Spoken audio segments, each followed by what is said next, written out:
Lunes, martes, miércoles, mirando hacia el mal.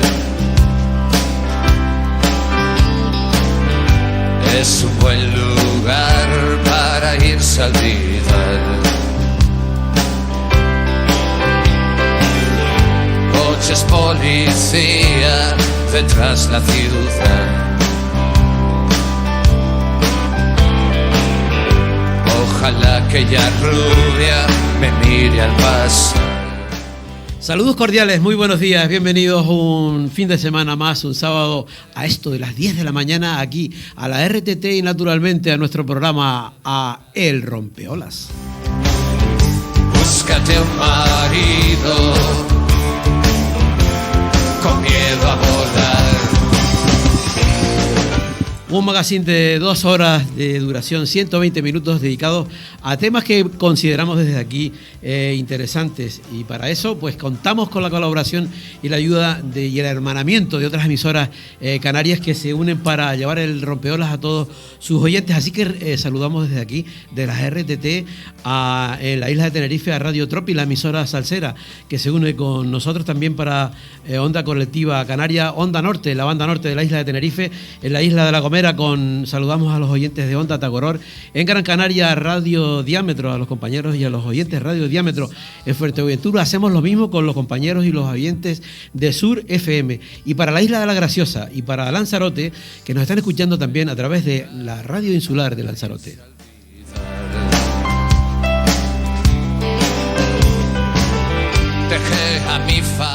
Y ese saludo también, por supuesto, cordial del equipo del Rompeolas, en la producción María Rodríguez y Asisa Portugués, en la selección musical Javi Rodríguez, en las redes sociales, que ya está ahí el amigo John Valencia, en la sala de máquinas José Luis Fernández y que le está hablando J.R. Díaz. Chica, puedes vivir, sí,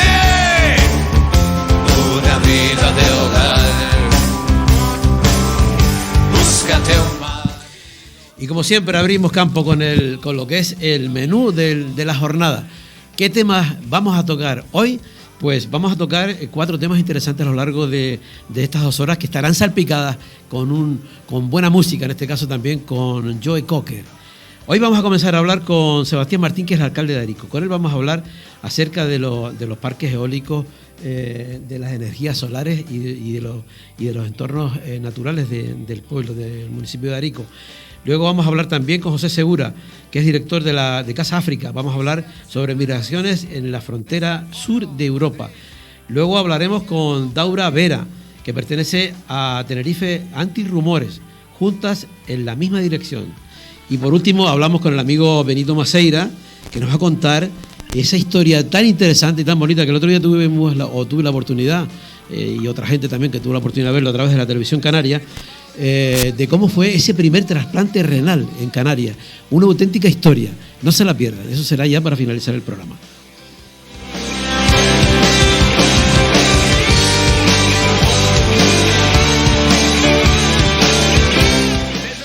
Pues muy bien, abrimos campo y lo hacemos con una visita, ¿verdad?, auditiva hacia un municipio más cercano desde nuestros estudios. Nos vamos hasta el municipio de Arico y vamos a hablar con su alcalde, con Sebastián Martín. Ya está ahí al otro lado, que vamos a darle un poquito al tema de las energías y de los entornos. Sebastián, buenos días. ¿Qué tal? Muy buenos días. Buenos días, buenos días. Oye, nada, antes de empezar... tengo que comentarte que ayer nos llamó muy poderosamente la atención el tema de la famosa avioneta que tuvo un accidente en el término municipal, ¿no? Con las torretas de la luz, ¿fue? ¿O con los cables? Sí, exactamente. Aproximadamente sobre las 2:30 de la tarde tuvimos conocimiento de que una avioneta había sobrevolado la zona de Abades, por decirlo, la autopista, en el punto concreto que se encuentran las 2 gasolineras de la autopista, e impactó contra uno de los cables de baja tensión que cruzaba la autopista. Se rompió uno de los cables y, bueno, ante la sorpresa de conductores y en general de todos los usuarios que estaban en las ambas gasolineras, ¿no? Claro, En principio la alerta fue del 112 y se desplazaron policía local y los servicios de protección civil y de bomberos por si la avioneta había podido caer en alguna de las zonas. Al final se confirmó que la avioneta aterrizó de emergencia en el aeropuerto del norte.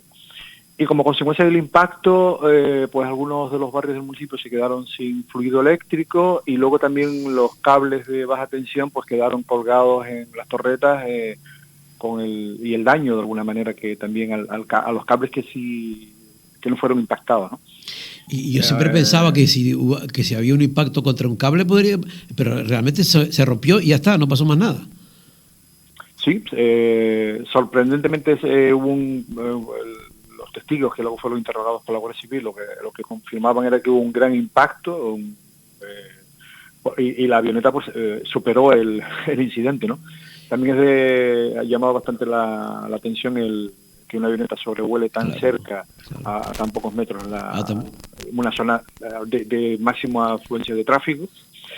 Y sobre todo lo que podía haber pasado, porque era un cable eléctrico, 2 gasolineras en el mismo punto, uno de los lugares de mayor afluencia de tráfico, rodado de la isla, que puede haber pasado una enorme desgracia que afortunadamente pues sucedió. De todas maneras, hay una investigación por parte de la Guardia Civil y de AENA para aclarecer todo lo relacionado con el incidente. Fíjate que están con todos los condicionantes, digamos, porque efectivamente eran las 2 gasolineras, era la avioneta, era el accidente, era la torre, esto de alta tensión, era todo y luego realmente pues no pasó, pero bueno, que pudo haber pasado. Bueno, Sebastián, queríamos hablar contigo acerca de a ver cómo trabajan ustedes el tema, cómo lo planifican tanto el tema de la energía solar, los parques eólicos, los entornos naturales, tener el PIRS, eso en un municipio como Arico. ¿Cómo se llega a mover esas fichas del parchís, digamos? ¿Cómo? Bueno, por un lado, nosotros estamos en un lugar, o sea, Arico a veces es uno de los municipios que tiene muchísimos rincones por descubrir, tiene elementos paisajísticos, elementos culturales, buenos sitios para disfrutar, para caminar, tenemos un litoral, uno de los mayores litorales de la isla de Tenerife, con zonas para prácticas de submarinismo de reconocimiento internacional, enormes zonas de escalada también que son referencia a nivel internacional. Llegamos hasta la cumbre, hasta las mismas cañadas del Teide, que a veces la gente lo desconoce. Desde Arico se puede llegar al Teide sin ningún tipo de problema por pistas rodadas, pistas forestales. Tenemos una enorme zona de bosque. Y luego además tenemos la orografía de la isla y de nuestro municipio, pues también tiene elementos totalmente positivos, por ejemplo, porque recibe de forma permanente el viento alisio, casi durante el 75% de los días del año. Entonces es un elemento importante porque el viento es energía y la energía además limpia, ¿no? Energía limpia que es necesaria. Y luego también tenemos por el tiempo que tenemos, durante casi todo el año, tenemos también mucha radiación solar, que también es energía, que las placas fotovoltaicas, ¿no? Entonces, eso es la parte nosotros decimos que como municipio aportamos las energías limpias a la isla de Tenerife. Ahora mismo lo que está planificado está en torno a, creo que estamos hablando cerca de 500.000 megavatios, me parece, de producción de energía limpia que aportaríamos nosotros a la isla de Tenerife, que garantizaríamos de alguna manera energía sostenible, ¿no? Entonces es nuestro compromiso con la isla de Tenerife. Eso genera una serie de problemas también, que después si quieres lo comentamos, que es el tema de la falta que ha existido hasta ahora de planificación en el territorio para ordenar la instalación de los parques eólicos fotovoltaicos. Entonces, ¿cómo cuadramos nosotros el juego de nuestro municipio? Pues reclamamos y seguimos reclamando la necesidad de planificar dónde se colocan los parques eólicos fotovoltaicos. Es que me da la impresión de que han llegado antes que la planificación. Exactamente. Es algo que no se puede comprender, porque de repente, si alguien, por ejemplo, nos está escuchando y ve lo que era Arico hace... no sé, quizás 10 o 15 años, no sé, ¿no? Porque no había nada. De repente 10 años. Empieza a florecer aquello como las tabaibas y casi que iba por delante de la propia planificación, creo yo. Sí, mientras que, por ejemplo, La Gomera, La Palma, Fuerteventura, Gran Canaria, todas esas islas tienen lo que se llama un instrumento de planificación de energías renovables, fotovoltaicas, ¿no? Y han hecho una planificación, han determinado cuáles son los sitios más óptimos de producción de energía eólica y fotovoltaica, y luego en esos lugares han establecido una planificación para compatibilizar el uso del paisaje, o sea, mantener y proteger el paisaje, y la instalación de parques eólicos y fotovoltaicos. La isla de Tenerife ha sido la única isla de las que carece de ese instrumento, o sea, de ese plan de ordenación. Entonces, ¿qué están haciendo las grandes empresas? Que hay que recordar que muchas de ellas son multinacionales, que son intereses absolutamente económicos, que han hecho pues instalar parques eólicos y fotovoltaicos básicamente donde pueden y amparándose en declaraciones de interés general. Entonces ha habido una falta de planificación y que ha provocado lo que mucha gente llama la invasión de parques eólicos, que nosotros como municipio estamos a favor de la energía eólica y fotovoltaica, lo que no estamos a favor es a la ocupación de nuestro paisaje sin orden. Hemos presentado distintas alegaciones a las instalaciones de los parques eólicos, hemos hablado con el gobierno, hemos tenido que ir a los tribunales también. Entonces estamos en esa combinación de que estamos a favor de las energías eólicas y fotovoltaicas y consideramos que es absolutamente necesario, pero lo que no vamos a permitir es que en nuestro territorio se haga lo que les dé la gana, afectando e impactando nuestro paisaje. Entonces, y además con responsables, porque hay personas que han tenido la responsabilidad en el gobierno de la isla de Tenerife, en las áreas de medio ambiente, hay que decirlo así, durante estos 8 últimos años, y que no se han caracterizado precisamente por defender los intereses de la planificación en la isla de Tenerife, y en caso concreto en nuestro municipio, que es el mayor potencial de energías limpias de la isla de Tenerife. Claro. La verdad es que es bueno, pero claro, planifican, pero ya prácticamente ya el impacto es tremendo, ¿no? Porque y luego yo también lo que pienso, no lo sé si es así o no, pero realmente un poco lo que tú estás comentando de poner sobre la mesa todo lo que ofertan ustedes de sol, del viento, de energías limpias, todo eso, pero eso luego pasa como con el PIRS, luego a la hora de la verdad. ¿Cuántas cosas, de cuánto se benefician ustedes de todo eso? Porque con todo lo que estás planteando sobre la mesa, da la impresión de que Arico podría ser el municipio, uno de los municipios más ricos. Estamos hablando del segundo municipio de la isla, no estamos hablando de, ¿no? Sí, exactamente. ¿Qué ha pasado? Una de las cosas y las razones por las que estamos nosotros, el partido al que pertenezco, que es Primero Arico, estamos gobernando el municipio, porque han estado distintos partidos políticos de distintos colores y pues ha faltado quizás poner sobre la mesa el interés que tiene y estratégico para la isla de Tenerife y la importancia de nuestro municipio. Entonces, por ejemplo, en lo que estaba comentando de los beneficios, hasta ahora a los parques eólicos fotovoltaicos se le podía cobrar hasta un 10% de los impuestos de la instalación para el municipio. O el margen de los impuestos era el que era. ¿Qué hemos hecho nosotros? Una de las primeras medidas cuando entramos en la alcaldía, en el gobierno, pues por ejemplo, duplicarle al máximo, o sea, al máximo posible de impuestos que puede obtener el municipio, es una de las primeras medidas que hemos adoptado nosotros. Y bueno, ya que tenemos los parques eólicos, estemos en desacuerdo con algunas de las instalaciones donde se han hecho, vamos a aumentar los ingresos. Entonces eso lo hemos hecho nosotros porque podían haberse le cobrado mucho más dinero del que se le ha cobrado. Entonces nosotros las primeras medidas que hemos hecho es esa, ¿no? Aumentar los impuestos dentro de los márgenes legales que hay, ¿no? Para obtener más beneficios para el municipio. Y luego, en el caso concreto, luego que estamos comentando también del PIRS, ¿no? Pasa algo parecido. O sea, nosotros, al ser un municipio muy grande, de forma solidaria también, estamos aportando energías limpias a la isla de Tenerife, necesarias para luchar contra el cambio climático, eso es muy importante, pero también estamos limpiando la isla de Tenerife. Claro. Estamos limpiando la isla de Tenerife porque estamos recogiendo la basura de todos los municipios y lo estamos gestionando en el vertedero de la isla, que está aquí en Arico. Claro, eso genera un impacto también visual, un impacto medioambiental, y también nosotros decimos, tenemos que recibir una compensación justa por parte de la institución que tiene asumida la gestión de los residuos, que es el Cabildo Insular de Tenerife, para compensar los efectos que provoca, primero, la afección del vertedero en las áreas más cercanas, que ha afectado a zonas agrícolas, a zonas comerciales, a propietarios de suelo, porque ha perdido el valor ese suelo cercano al vertedero. Pero es que además los vertederos llevan una gestión y un mantenimiento, una vigilancia, después de ser clausurados, de más de 30 años, según establece la legislación, y eso genera también una serie de impactos y recursos que hay que mantener en el tiempo, ¿no? Entonces nosotros decimos, Arico debe recibir una compensación justa que le compete al Cabildo Insular de Tenerife, por el vertedero. Y además nosotros también exigimos que deben de realizarse políticas adecuadas de gestión de residuos. Y sobre eso también tenemos un montón de cosas que decir. A mí me da la impresión de que a lo largo, no solamente ustedes ahora, sino que también otras legislaturas, otros grupos también de gobierno de otros años han dado ese, por copiarlo un poco aquí al vecino, a Ignatius Farray, han hecho un grito sordo porque están siempre diciendo eso, de que no se ha sido solidario, no solidario, justo con el municipio de Arico. Y yo creo que durante tantos años no se ha logrado esa concienciación colectiva hacia Arico, creo yo. Sí.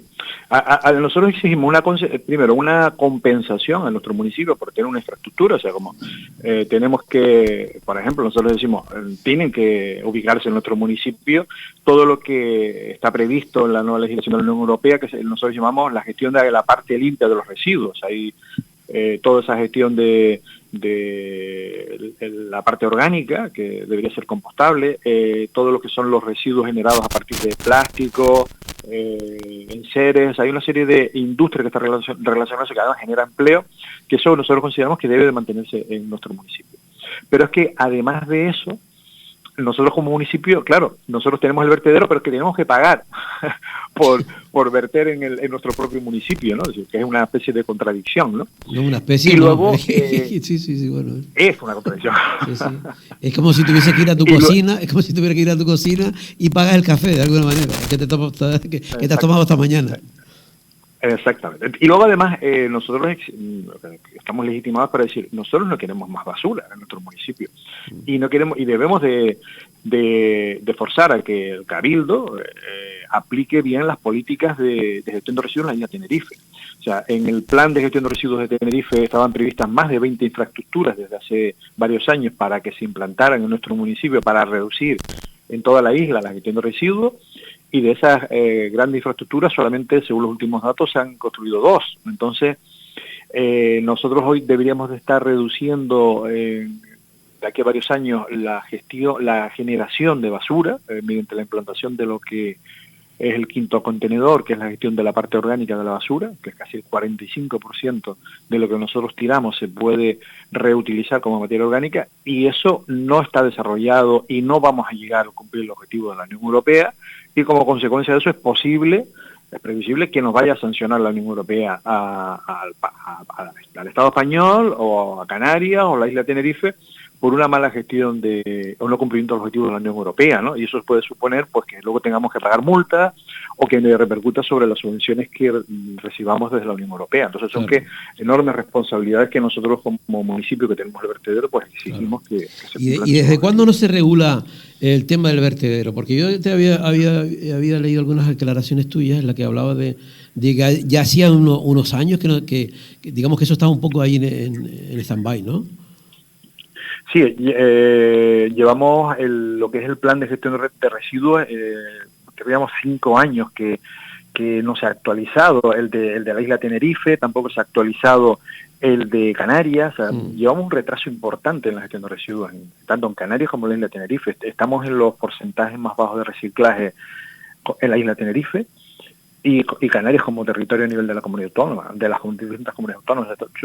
No estamos precisamente para sacar pecho de los resultados de la gestión de residuos. O sea, hay que hacer muchísimos esfuerzos que además benefician a la isla de Tenerife medioambientalmente y también benefician a nuestro municipio que para disminuir las cerca de 600.000, hay que decirlo, 600.000 toneladas de basura que entran al año en el municipio de Arico, en el vertedero, y que se tienen que gestionar aquí en Arico. 600.000 toneladas, que dice fácil, ¿no? Sí. Sebastián, últimamente, bueno, que la gente sea con todo el tema, bueno, hay una cosa positiva, es que la gente se ha dedicado a caminar, a patear, a conocer los entornos y tal, y se ha hecho muy famoso el arco de Tajao. Ustedes han tomado medidas también porque la gente luego, claro, ¿qué pasa? Pasa en el arco de Tajao, pasa en el paisaje lunar y pasa en los lugares y los entornos de Canarias, en el que no hay respeto y que ya es un tema educativo más que nada, ¿no? La gente quiere sacarse los selfies, quiere ponerse en los y claro, y uno más uno, pues van destrozando esos entornos, ¿no? Parece que ustedes le han metido mano ya un poco al tema del arco de Tajao, ¿no? Sí, como decíamos al principio, Arico es un territorio que tiene muchísimos rincones por descubrir. Uno de ellos es el Arco de Tajao, que es una formación singular y yo creo que no existe otra en Canarias, es una formación de las lavas explosivas que construyen todo el sureste de la isla Tenerife, un periodo de vulcanismo explosivo, que está representado por las coladas de lava blanca, que es la que dan el color característico a toda la comarca sureste de la isla Tenerife. Entonces, de esas coladas de lava blanca explosiva, una combinación entre la erosión del viento, la erosión del agua, de la marecía, o sea, lo que es el salitre que llega cerca de la costa, ese proceso de erosión han configurado ese arco singular en la costa de nuestro municipio. Claro, la gente pues quiere ir a verlo, genera la atracción pues para sacarse una foto, es un entorno de un barranco muy bonito, con zonas de balos, de cardones, de tabaiba. Y claro, nos preocupa enormemente que es una formación que es frágil, entonces nosotros lo que hemos reclamado, hemos adoptado un acuerdo en el Pleno, una iniciativa desde nuestro partido, y además con el apoyo total del gobierno de nuestro municipio, para que se inicien los procedimientos para protegerlo, ¿no? O sea, creemos que puede ser encajar perfectamente las figuras de protección, que es monumento natural, se acerca bastante a las características de un monumento natural, que debería ser incluido en nuestra propuesta dentro de la Ley de Espacios Naturales de Canarias. Yeah. Mientras tanto, le exigimos al Cabildo Insular de Tenerife una colaboración para proteger su entorno, para evitar que la gente pues acceda directamente a la zona, sobre todo a la parte alta del arco, porque hay mucho la presencia en esa zona y el peso y la erosión pues podría provocar la pérdida de estabilidad o la caída del arco. Entonces, bueno, hay que protegerlo, hay que seguir disfrutándolo de que la gente lo vea y lo admire, pero hay que crear un espacio de protección. Entonces esa es la idea que hemos llevado nosotros al Pleno y ha sido aprobado por unanimidad. Yo es que había leído, no recuerdo dónde, un artículo que hacía precisamente alusión a eso y hablaba de que ya ese arco de alguna manera estaba recogido dentro del inventario español de interés natural, ¿no? De que tenía un interés geológico y que decía ese artículo como que que ya con eso digamos que la parte administrativa del ayuntamiento, ya el ayuntamiento podría defender el entorno y el arco y tal, porque por la declaración de entorno natural conllevaría más tiempo y no era tan efectivo. Algo así comentaba el artículo.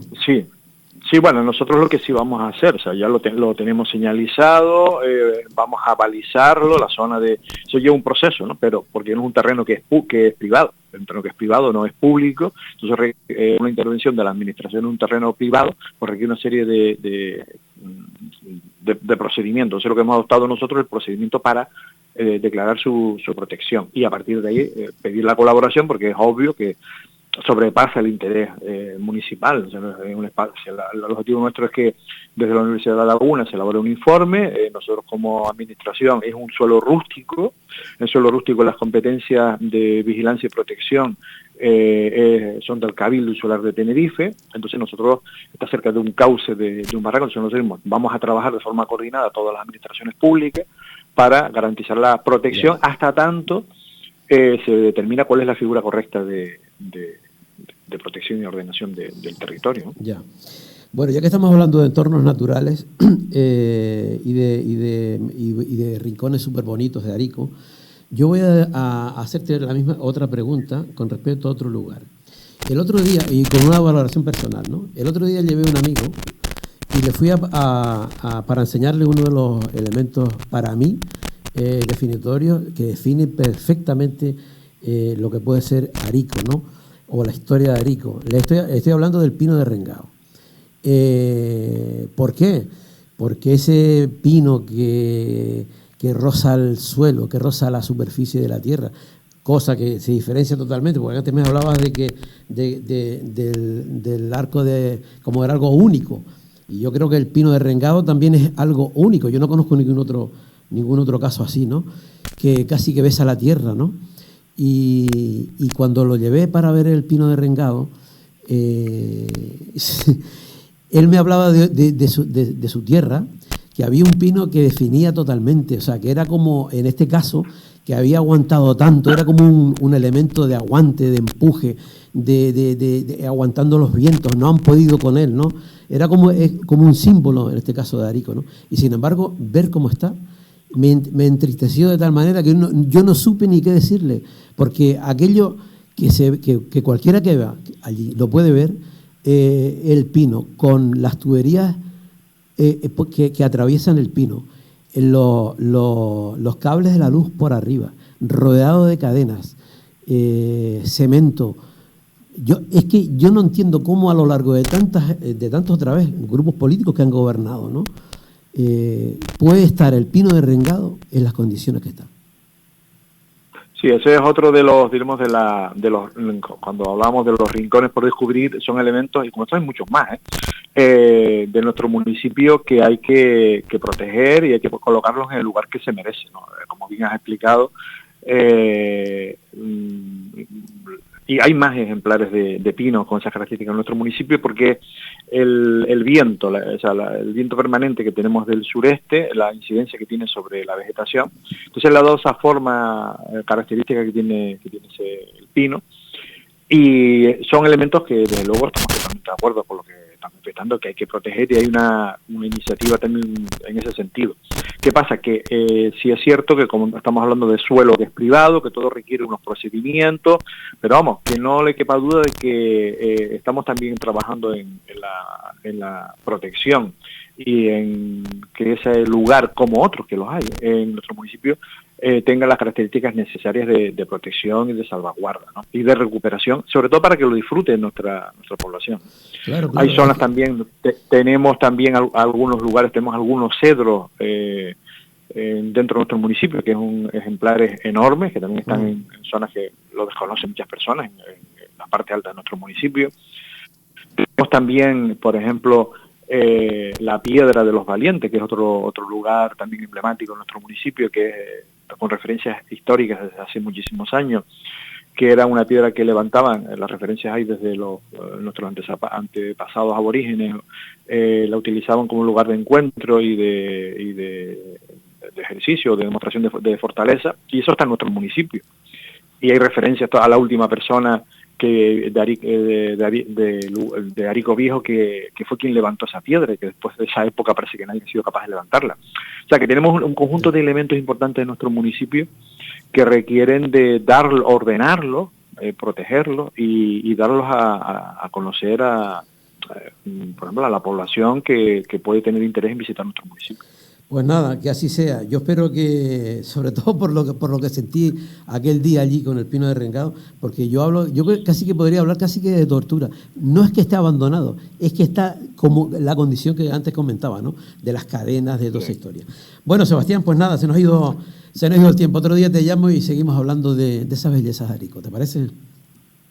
Sí, sí, cómo no. Quedas invitado también a visitar nuestro municipio, un municipio que tiene muchísimos buenos paisajes. En la costa hay 13, 14 restaurantes de pescado, unido al puerto de Tajao, que ahora mismo han superado bastante bien todo lo que es la epidemia y la pandemia. Luego tenemos en la zona de Medellín también restaurantes, buenos restaurantes con buenos vinos blancos, tintos, buenos quesos, carne de cabra. Yo creo que Arico tiene muchísimos rincones por descubrir, y quedan invitados los radioyentes a visitar nuestro municipio, que seguro que disfrutarán de sus paisajes. Pues nada, muchísimas gracias, Sebastián. Hasta otra. Chao. Buenos días. Adiós, buenos días. Claro. Gracias. Bueno, pues después de este paseo entre energías solares, parques eólicos, PIR y entornos naturales de Arico, pues nos vamos a escuchar un poquito de música, vamos a relajarnos un poco. ¿Para quién hemos elegido esta semana? Javier Rodríguez ha elegido a Joe Cocker.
Estás escuchando El Rompeolas.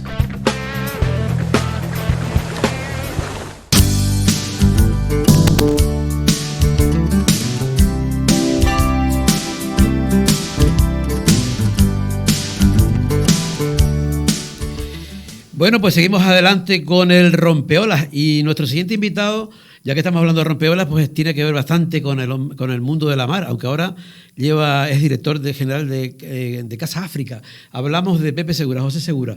Ya lo tenemos ahí al otro lado del hilo. José, buenos días. ¿Qué tal? Muy buenos días. Buenos días. Digo que estamos hablando con una persona vinculada al mundo de la mar. Mire, vamos a ver. Primero, yo me casé con Marina. Pues hace 50 años. Eso como primera medida es un elemento significativo, ¿verdad? Sí, bastante. Que mi esposa se llame Marina. Y yo siempre he dicho que existe la marina mercante, la marina de guerra, la marina deportiva, pero marina no hay más que una, que es la señora con la que yo me casé. Sí. Y después de esta broma, Sí. Y después de esta broma, don José Luis, porque además los sábados hay que empezarlos con buen sentido del humor. En efecto, yo soy un enamorado de la mar. Enamorado de la mar, como deberíamos serlo todos los canarios. Porque aquellos señores que viven, como digo yo siempre, en Cuenca, en Valladolid, en Segovia, en Ávila, la mar es un lugar a donde van en el mes de agosto, ¿no? Alquilan un apartamento en algún punto del litoral y van con los niños y llevan un cubito y se dedican a coger arena, ¿no? No, la mar es nuestra supervivencia, no el lugar de encuentro veraniego del mes de agosto, como lo es para algunos, como he dicho. Y es un lugar de nuestra supervivencia. Y la mar no nos debe separar. Primero, la mar nos debe unir. Y yo aquí en Canarias soy un rotundo partidario del transporte marítimo, de la llamada economía azul derivada de la explotación de las riquezas de la mar, ¿no? Y en efecto, la mar es la que nos permite comunicarnos, ¿no? Y bueno, se decía que los antiguos guanches no eran marinos, esa no es mi especialidad, pero sí que yo noto un déficit en Canarias, un déficit. Los canarios navegamos poco. Mire, yo que vivo en Tenerife y tengo mi despacho en Las Palmas, ¿no? Casa África en Las Palmas, yo voy y vengo en barco. ¿Por qué? Pues porque la hora del transporte marítimo me permite estar cómodo, sentado, leyendo. Esto como anécdota, ¿no? El que quiera ir en avión va en avión, y voy en avión cuando hace falta, ¿no? Qué duda cabe. Pero mire, yo recuerdo, y permítame esta anécdota, en el año 74, las comunicaciones hasta ese momento con la isla de La Gomera, desde Tenerife, era una auténtica tortura. Aquellos pequeños barquitos que tenía la compañía Transmediterránea, ¿no? El Virgen de Candelaria, Virgen de las Nieves, que podían llevar dos cochitos en cubiertas, ¿no? Y tal. Bueno, era un tipo de transporte marítimo. A partir del 74 empezó una determinada compañía que empezó a hacer el transporte desde los cristianos a La Gomera. La Gomera, a partir de ese momento, empezó a transformarse económicamente. Es decir, podía meterse un agricultor de Vallehermoso con sus productos en el barco, venía a Santa Cruz, los vendía, regresaba al mediodía a su isla, en fin. Las comunicaciones marítimas son fundamentales. Yo creo que el tema de, antes de entrar en lo que realmente debemos hablar hoy, que efectivamente el comprobar y el ver que la mar es un elemento que no solamente, que un elemento de comunicación y un elemento de unión, ¿verdad? Aunque yo creo que el canario en general siempre hemos vivido un poco alejados de no sé por qué, hay mucha gente que no sabe nadar, gente que no sé. Eso es cierto. Hemos vivido como alejados, no sé por qué, cuando es un elemento propio nuestro de subsistencia y de vivir y que nos rodea, ¿no? Pero mire, le voy a decir una cosa. Dado que usted me había dicho que me iba a hacer una entrevista para hablar de temas migratorios, ¿no? Ujú. Entonces pensé, digo, voy a coger un documentito que tengo que se va a publicar dentro de unos días, Vale. que escribió un amigo mío que se llama Jesús Triana, un señor que era ingeniero industrial, trabajador de Endesa, que se jubiló, y a partir de ese momento dice, voy a indagar cómo fue la ruta que hizo mi padre, emigrante a Venezuela, cómo le fue en aquella emigración clandestina. Y se dedicó a indagar, y consultó mucha bibliografía, porque hay muchos profesores universitarios canarios que han analizado desde luego la emigración clandestina a Iberoamérica de los canarios. ¿Cuándo? Pues años atrás, es decir, parte del siglo XIX y parte del siglo XX, ¿no? Yo tengo aquí el listado de profesores, una cosa espectacular. Pero en este señor ha escrito un artículo muy interesante y ha tenido el interés de hacer un listado enorme de la fecha de salida, del nombre del barco, de dónde zarpó, a dónde llegó y cuántos pasajeros, ¿no? Le voy a decir 5 o 6. Chiquita investigación, ¿no? Para llegar a todos esos datos, ¿no? De barco tras barco, pues, ¿no? Sí. Pues mire, un listado de centenares de barcos. Le pongo, por ejemplo, aquí leo, el 15 de diciembre del año 47, un barco que se llamaba Elena zarpó de Tenerife, llegó a Brasil, llevaba 6 personas. Otro barco, el Carlota, el 5 de agosto, el Carlota, del 48, zarpó de Tenerife y llegó a Pampatar, 189 pasajeros. ¿Dónde es Eran barcos de madera. ¿Dónde es Pampatar? Yo le soy sincero, no lo sé. Otro barco, el Magdalena, zarpó el 14 de julio del 48, zarpó de Gran Canaria y llegó a La Guaira con 24 personas. Otro, el Escorpión, zarpó el 21 de septiembre del 48 de Gran Canaria, 30 pasajeros. Y así nos pasaríamos 1 hora y media leyendo el listado. ¿Qué quiero decirle con ello? Que el canario no podía tomar el tren. Es como el señor, pues qué le digo yo, de Aragón, pues, en aquella época podía tomar el tren, podía pasar muchas horas, pero llegaba a Madrid, ¿no? Si quería ir a Madrid. Claro. Pero nuestros barcos, desde Canarias no podíamos tomar el tren. Nuestros canarios antecesores, nuestros abuelos, nuestros padres, nuestros bisabuelos, ¿no? El Anita, el 23 de marzo del año 50, zarpó de Tenerife, llegó a La Guaira, 119 pasajeros. Otro, el Nuevo Teide, el 7 de abril del 50, zarpó de Tenerife, llegó a La Guaira, 289 personas. Esa es nuestra historia, José Luis. Javier. ¿Qué quiero decirle con ello? Y vuelvo a insistir, podíamos pasar 1 hora y media leyendo el listado de barcos. Sí. Barcos de madera, auténticos héroes que iban hacinados, les faltaba el agua, les faltaba combustible. El anecdotario que podrían contar investigadores históricos canarios de nuestras universidades sobre esta materia es espectacular. Yo no soy un experto en esto. Pero bueno, era por el tema de la mar. Se subían al barco y llegaban a algún sitio, y no sabían bien ni a dónde iban, ¿no? Pero ¿por qué un poco lo que pasa ahora, ¿no? Esa migración era legal, la gente se subía y se buscaba la vida. ¿Cómo era?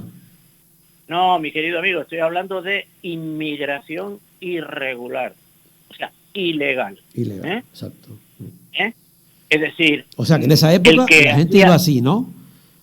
El que hacía inmigración legal y tenía unas pesetitas, pues se iba en los vapores de la naviera transatlántica, de la naviera Aznar, que era una naviera española, de la naviera Elcano de la Marina Mercante, era otra naviera española, de la naviera esta se llamaba Ibarra, era otra que ahora no la recordaba, y así sucesivamente, y se iban en tercera, hacinados, pero en digamos lo que se llamaba en aquella época en transatlánticos, ¿no? pero yo le estoy hablando de barquitos de madera, la mayor parte de ellos construidos por carpinteros de Ribera, canarios, en Fuerteventura, en Lanzarote, en La Palma, en Tenerife, que eran barcos, unos de 30, 35, 40, 45 metros de eslora, 4 metros de manga y un motorcito en la popa y 2 velas, ¿no? Sí. ¿Por qué emigraban los nuestros? Pues porque las circunstancias eran muy malas, ¿no? O circunstancias de tipo político, de persecución político, o circunstancias económicas. Hombre, yo recuerdo en mis primeros años de bachillerato, cuando yo hice el ingreso de bachillerato, los padres de muchos amigos míos se fueron, y lo recuerdo, en fin, y con aquellas circunstancias desgarradoras de pasar mucho tiempo fuera, sin tener noticias de ellos, y llegaban a La Guaira. ¿Y qué hacían las autoridades venezolanas? Pues los encerraban en unos campos, en una especie de campos de concentración. Eso está descrito en los libros, no me lo estoy inventando, ¿no? Ya. Es decir que la historia de la migración clandestina la protagonizaron también los canarios en aquella dura etapa. ¿Y por qué iban a Venezuela? Pues porque había... esto no se puede comparar con lo que ocurre actualmente en sentido inverso, Claro. De los que proceden de Senegal. En aquella época Venezuela tenía crudo, se montaban nuevas industrias, generaba empleo, y después de tener los 2 o 3 meses en aquellos centros, bueno, pues llegaban a acuerdos las autoridades o les proporcionaban un empleo mejor o peor pagado, y los nuestros se iban defendiendo, ¿no? ¿Y cuántas familias aquí en Canarias sobrevivieron gracias a las remesas que enviaban los emigrantes canarios, ¿no? Esa es la verdad incuestionable. Claro. Desde Cuba, desde Brasil, de Venezuela o de cualquier otro lugar, ¿no? Un oyente, José, nos apunta, un oyente nos apunta que Pampatar es un municipio aquí, me lo acaba de mandar por WhatsApp, es un municipio marinero de la isla de Margarita, en Venezuela. Pues yo se lo agradezco a ese señor. Y como mire, yo siempre soy mi compañero Nacho Cova, que está como siempre ahí pendiente del programa. Muy bien. Pues se lo agradezco, pero yo no sabía, yo podía haber cogido, meterme en Google y mirarlo, pero le dije con toda sinceridad que no sabía dónde era. Yo estaba en Isla Margarita, la conozco, no recordaba determinados nombres, y se lo agradezco a este señor que nos ha dado ese dato, ¿no? Y si me pregunta por Carúpano, tampoco sé dónde es, pero un barquito el 1 de febrero del 49, un barquito se llama Rafaela Oribe, zarpó de Gran Canaria, llegó a Carúpano con 96 personas, ¿no? No sé tampoco dónde es Carúpano, que lo busque este señor en Google si no lo sabe y que nos lo diga. Vale, perfecto. Perdón. José, ¿cómo está la situación? Digo que... Bueno, es de Venezuela, Carúpano es Venezuela. Es Venezuela, seguramente. Dígame. Sí. No, digo que para abordar un poco el asunto, ¿cómo está? ¿Cómo ves el tema, la realidad que estamos viviendo ahora mismo con el tema migratorio? ¿Tú no crees que ahora la cosa está dando un giro? La realidad no me gusta actualmente. Eso. No me gusta. No me gusta y es mejorable. El otro día cuando contacté contigo para este programa, me comentabas que mientras estabas delegado del gobierno, en unos años habían llegado 75.000 personas a Canarias, ¿no? Oiga, don José Luis, vamos a ver. Javier, José Luis es mi compañero de realización. Bueno, pues... Sí. Bueno, es igual. Javier, vamos a ver. Da igual. Mire. Yo fui delegado del Gobierno de España en Canarias del 2004 al 2008. Las circunstancias en aquel momento eran distintas. Pero sumando lo que llegó en el 2004, 2005, 2006, 2007 y la primera parte del 2008, rozaban las 75.000 personas. Solo en el 2006, llegaron 37.000, solo en el 2006. Casi la mitad. Pero claro, esto no es un partido de fútbol, es decir, a ver quién gana, porque yo leo en la prensa actualmente que el año pasado, entre el año pasado y este mes, pues han llegado, este mes de enero que llevamos, han llegado como 22.000 personas. Pero repito, no es un partido de fútbol, a ver quién gana, ¿no? Pero esa fue la realidad. Entonces yo, cuando cesé como delegado del gobierno, decidí, porque lo he hecho siempre a lo largo de mi vida como servidor público, pues escribir, no son memorias, sino describir lo que he vivido, ¿no? y lo que, como decía aquel, lo que mis ojitos han visto. Entonces escribí un libro que titulé Inmigración irregular por vía marítima y subtitulé Canarias, una experiencia. Y ahí cuento lo que en aquella época se hizo. Y yo en aquella época, a veces las andanadas que recibía, porque las redes sociales no estaban tan activas como ahora, pero las andanadas que recibía en los medios de comunicación me ponían verde, como personalizando en mí, en fin, porque era el que daba la cara por el gobierno. Claro. Pero yo decía, primero, lo que llega no es mercancía, ni chatarra, ni material radioactivo, son seres humanos. Yo cuando veo llegar un cayuco, que vi centenares y centenares, pues yo me subí a bordo de las patrulleras del Servicio Marítimo de la Guardia Civil, entre otras cosas, pues me gusta la mar, como hemos dicho, claro. y bueno, y presencié muchos, digamos, operaciones de salvamento, Y cuando yo decía, cuando llega un cayuco y veo que han llegado todos, pues vivitos, me alegra, quiere decir que no han perdido la vida en la mar. Otra cosa es cuando ya pisen suelo, aplicarles la ley y repatriarlos, unos y otros mandarlos a Europa porque que es a donde querían ir. Le cuento una anécdota. Pero claro, ahí se aplicó, en esa época se aplicó eso y funcionó. Claro. Y yo decía, no se preocupen, que aquí no queda ninguno. A lo mejor quedaron de aquellos 75.000, que a lo mejor quedaron 100. Vaya usted a saber, ¿no? Pero que vuelvo a insistir, tampoco eso está cuantificado. Yo recuerdo en la comisaría de Tenerife Sur, una noche allá a las 2 o 3 de la mañana, llegaron, un día que llegaron pues 6, 7 u 8 cayucos, ahí, en fin, se trajeron al puerto de los cristianos. Y en la comisaría de Tenerife Sur, con centenares de colchones en el suelo del garaje, que era donde se les alojaba coyunturalmente, la comisaría del Cuerpo Nacional de Policía, ¿no? Yo recuerdo que un chico joven muy educado me preguntó, mire, señor policía, se dirigió a mí, hacia mí, como me había rodeado de policía, que yo me creía que yo era policía. ¿Cuántos kilómetros hay de aquí a París? Y yo me quedé impactado, digo, no, es que mire, le expliqué, aquí no hay una carretera que conduzca a París, ni a Toulouse, ¿no? Ni a Grenoble, en el sur de Francia. Digo, esto es una isla. Y aquel chiquillo se me echó a llorar, me enseñó la fotografía de 2 niñas suyas. Dice, es que he conseguido que tengo un hermano que trabaja en una empresa descargando camiones en un supermercado de las afueras de París y tengo un puesto de trabajo allí. O sea, que no sabía ni dónde, él no sabía ni... Claro, ¿no? Pues por supuesto, ¿no? A ellos, en fin, esto es... Cada ser humano puede contar su anecdotario, ¿no?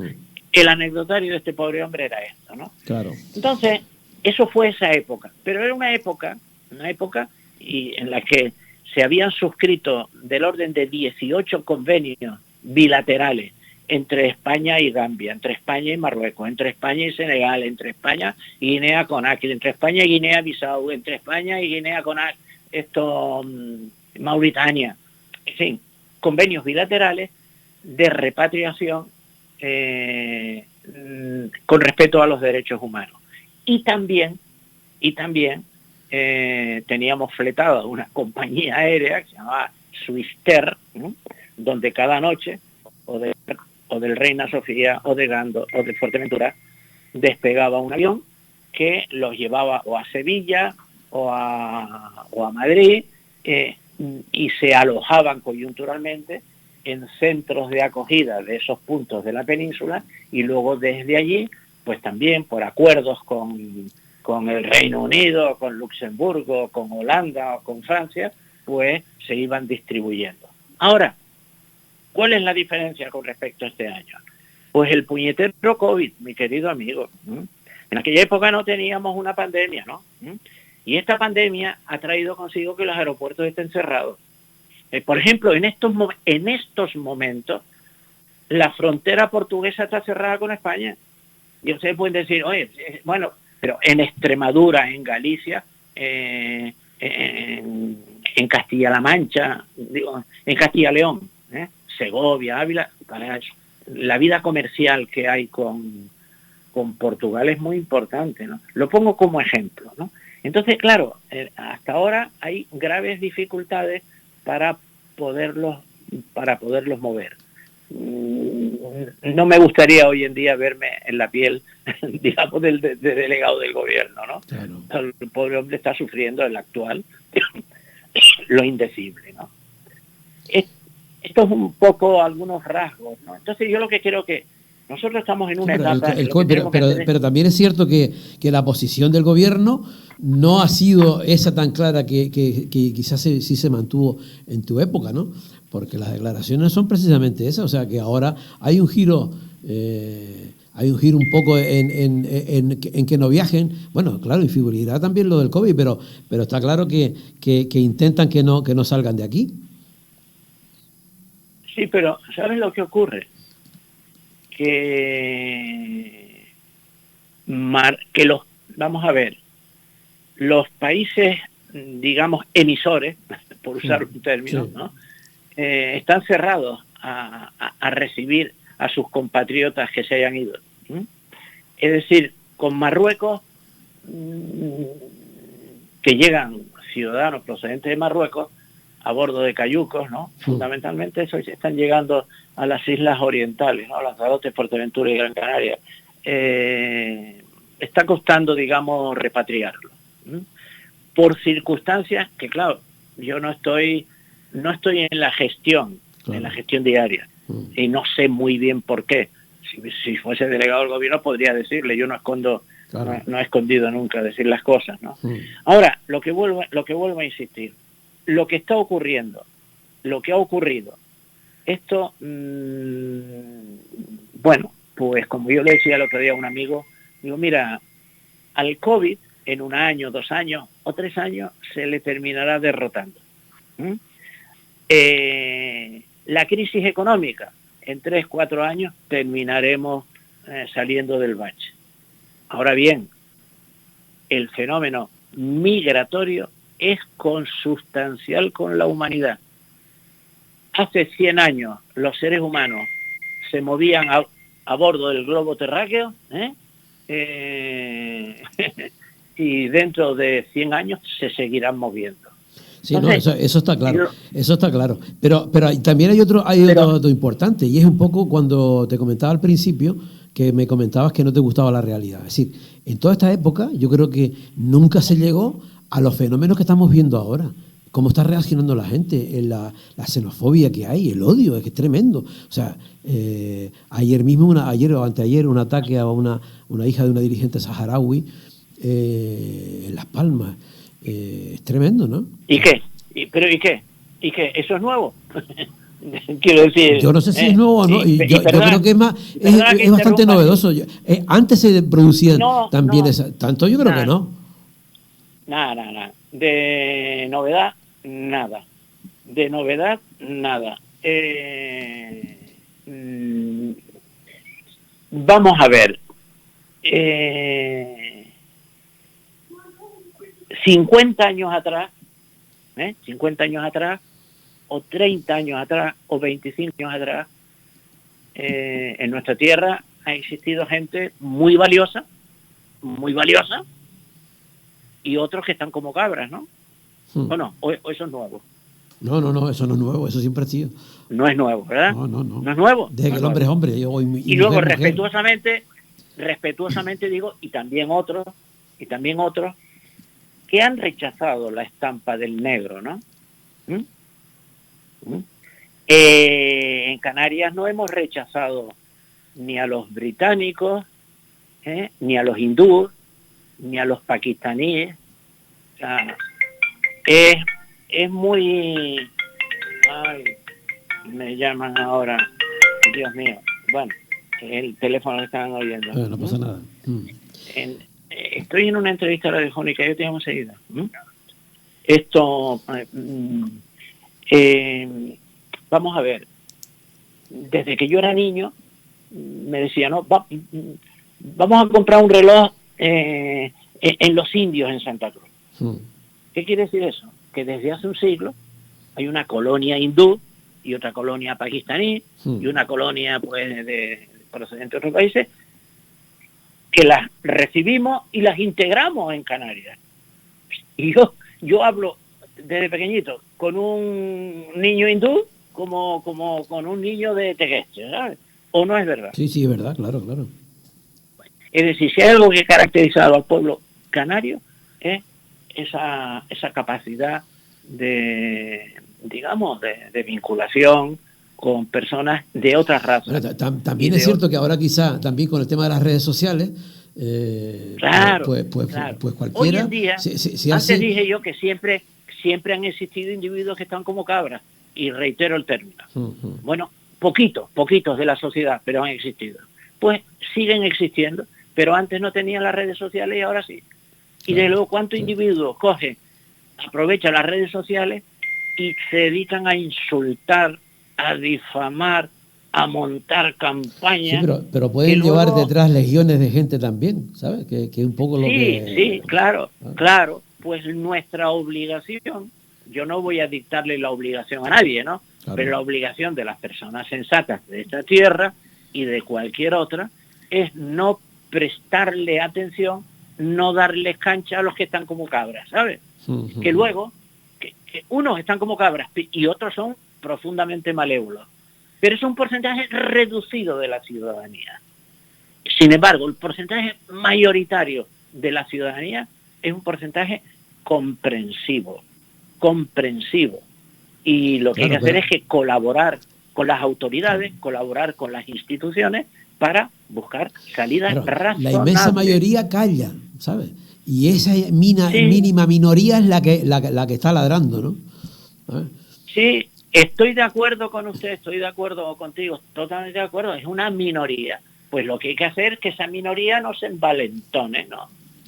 Porque el que hace una barbaridad, luego al día siguiente presume de ella, y le va enseñando lo que al puso momento, en Facebook. o al momento. Bueno, fíjate lo que yo dije, con dos cojones. Sí. Pues eso, bueno, oye, pues por eso uno de los déficits que tenemos en Canarias es que falta una red de clínicas psiquiátricas para atender a tanto individuo que no está muy bien de la cabeza. Mira, precisamente después el siguiente invitado... Es muy duro esto, ¿verdad? No, es que Pero, es total. No, que es verdad. Vamos a hablar precisamente... Pero quiero dejar muy claro, el ciudadano canario es de los ciudadanos españoles más comprensivos, porque es un ciudadano del mundo entero, hombre. De la misma manera que hay canarios, tú vas a la Plaza de Candelaria, desde luego en Caracas casi todos son canarios, ¿no? Y vas a Cuba, y vas desde luego a Buenos Aires, y Montevideo lo fundaron canarios, lo solemos decir y tal, y vas a Canadá, y vas y vas a Noruega, y te encuentras canarios, o vas a Senegal, y te encuentras en la Universidad de San Luis a profesores universitarios de las dos universidades canarias, ejerciendo la enseñanza allí en esas universidades. Los canarios estamos eso está claro. desperdigados por el mundo entero. Claro, eso está claro. Yo creo que para mí, y comparando un poco las dos realidades, pero claro, es que en la época en la época en la que esto funcionó, claro, es que la ayuda fue otra. Se nos fue el tiempo, José Segura. Oiga, otro día te llamo y seguimos hablando. Yo estoy dispuesto a seguir media hora más y cobro lo mismo. Y yo también. Bueno, un abrazo. Bueno, gracias. Chao. Saludos. Adiós, saludos. Chao. Adiós. Bueno, después de hablar con José Segura, y justamente vamos a hablar ahora de eso que está él hablando, de los antirrumores, precisamente con una gente que trabaja los antirrumores en Tenerife, los bulos y todas estas historias. Antes que nada, quiero decirles que el amigo Abdul, recuerdan que en el programa anterior, Abdul, el migrante senegalés que nos contaba su vida y que nos había contado la primera parte de su vida y se había comprometido y había comentado que iba a estar con nosotros en el programa de hoy, pero ha tenido algún inconveniente y no pudo ser. Pero se ha quedado con nosotros para conocer su vida, la segunda parte de su vida, o su tercera. Ya no sabemos muy bien cómo va, para nuestro próximo programa. Así que Abdul estará con nosotros en el siguiente Rompeolas. Ahora nos vamos con Joe Cocker. Unchain my heart, baby.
8 son los minutos que pasan de las 11 de la mañana. Seguimos aquí en la RTT, en Radio Tiempo Tenerife, a través de la red de emisoras que se conectan con el Rompeolas para llevar estos contenidos a lo largo y ancho del archipiélago canario. Y ahora vamos a cambiar de tema. Bueno, no de tema exactamente, porque estábamos hablando de redes sociales, de historias, de bulos y de cómo, hablando con José Segura, de cómo se está trabajando el tema con la inmigración. Y ahora pues vamos a seguir hablando del tema, ¿no?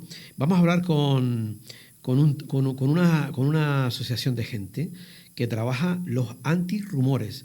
Antirrumores. ¿Usted le suena eso de antirrumores? Bueno, Daura Vega trabaja pertenece a Juntas en la misma dirección, Tenerife Antirrumores.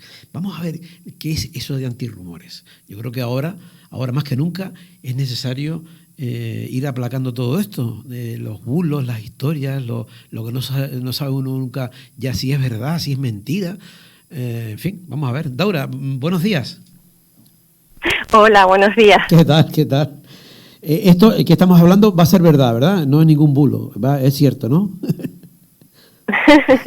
Bueno, bulos sí que hay bastantes ahora mismo y más que han circulado a partir de la pandemia. ¿Sabes el último, por ejemplo? Ayer, al principio del programa, estábamos hablando con el alcalde de Arico, con Sebastián Martín, de un accidente que hubo ayer con una avioneta en el cableado que pasa por la autopista, ¿no? Y había bajado tanto y tal. Bueno, pues por la tarde, eso sucedió por la tarde. Bueno, pues a eso de las 5 de la tarde por ahí, ya estaban llegando gente diciendo que era mentira, que todo eso era un bulo. Es decir, y era realidad, ¿no? Entonces, estamos viviendo en un mundo ahora es tremendo, o sea, explícanos, porque yo luego me enrollo, explícanos qué es esto de antirrumores y cómo surge, venga. Pues se trata de un grupo de participación de la Estrategia para la Convivencia Intercultural en Tenerife. La estrategia se llama Juntas en la misma dirección y nosotros somos un grupo de participación que se llama Estrategia Tenerife Antirrumores. Y este grupo organiza su actividad en torno a la sensibilización, formación y desarrollo de acciones para combatir prejuicios, estereotipos, rumores y falsas noticias que afectan a personas de otros orígenes y culturas principalmente, ¿no? Nos centramos ahí. Y la estrategia pone el foco en la construcción de nuevas narrativas vinculadas a las personas migrantes, a las minorías étnicas y a la diversidad cultural en general. ¿Y cuándo arranca eso exactamente? Fue en el año 2013. Empezamos en el año 2013. Sí, Juntas en la misma dirección, la estrategia general en la que se enmarca este grupo de participación empezó en 2009, pero nosotros empezamos en 2013, siguiendo el modelo de estrategia antirrumores que se había creado en Barcelona. Vale. Y hay más gente, hay más grupos de antirrumores por España, incluso ahora mismo por Europa. Vale, y aquí están ustedes, ¿no? Sí, aquí estamos, en Tenerife estamos nosotros. Y aparte de Tenerife también están antirrumores, por ejemplo, en otros lugares de Canarias. No, la verdad es que no se ha creado en otros lugares. Ah, vale. En Canarias no. Vale. O sea que estamos hablando, como estamos llegando a las islas, a todas las islas, digamos, pues estamos lanzando quizá, y muchos oyentes nos están escuchando en otra parte de Canarias, de algo muy novedoso, porque aquí sí es más... Y bueno, y me estás hablando ya del año 2013, ¿no? Y, sí. y ahí en el resto de las islas todavía no está, o sea que es muy novedoso. Y entonces, ¿qué pasa? ¿Cómo comienzan ustedes a trabajar? Es decir, ¿comienzan a trabajar con gente, con migrantes de otros lugares, de otras culturas? ¿Cómo lo hicieron? Bueno, la estrategia en sí, juntas en la misma dirección, no sé si... bueno, voy a explicarte de dónde parte porque es como todo el camino, ¿no?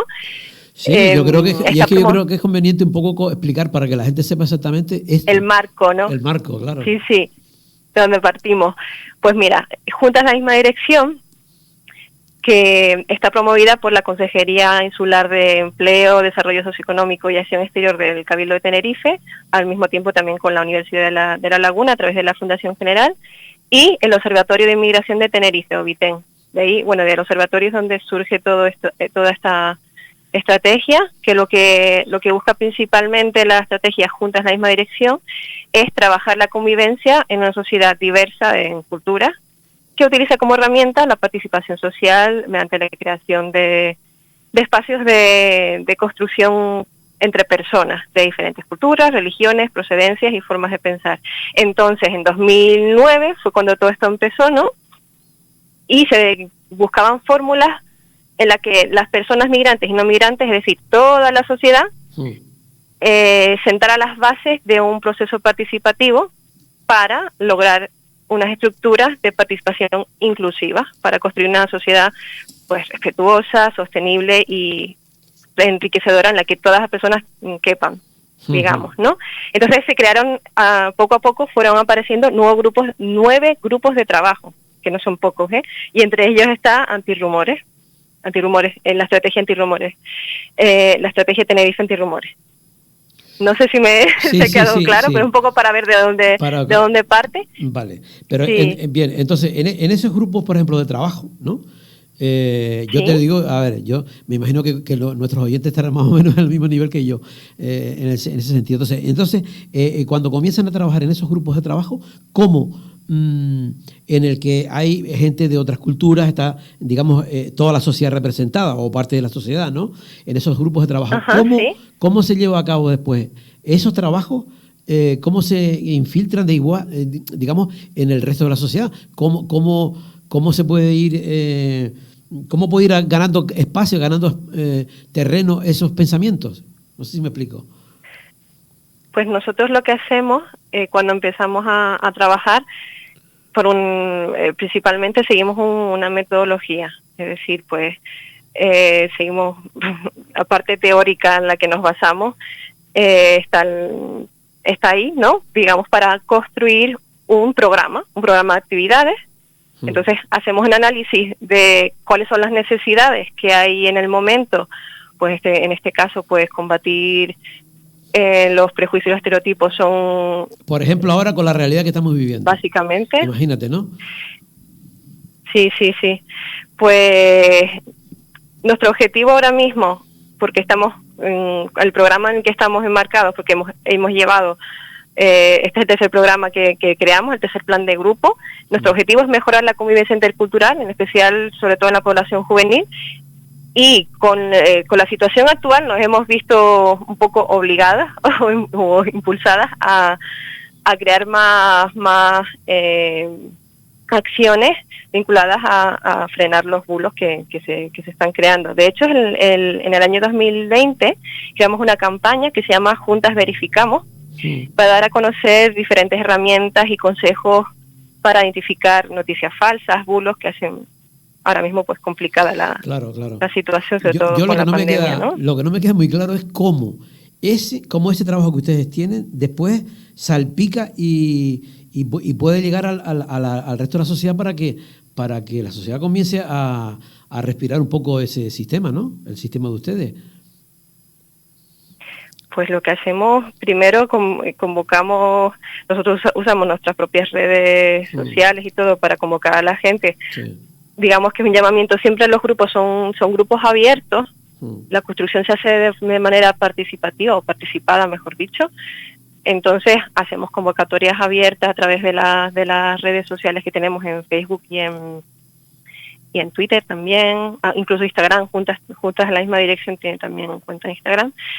Entonces, para las actividades que hacemos para crear este programa de actividades, invitamos a la gente a participar, ¿no? Claro. Esa es la primera parte. Luego ya construimos ese programa de manera conjunta, ¿no?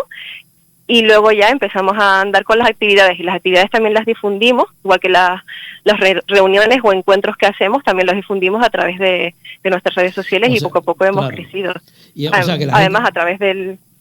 Digo que a través también del impulso del propio Cabildo, la Universidad de La Laguna, pues hemos llegado también más lejos.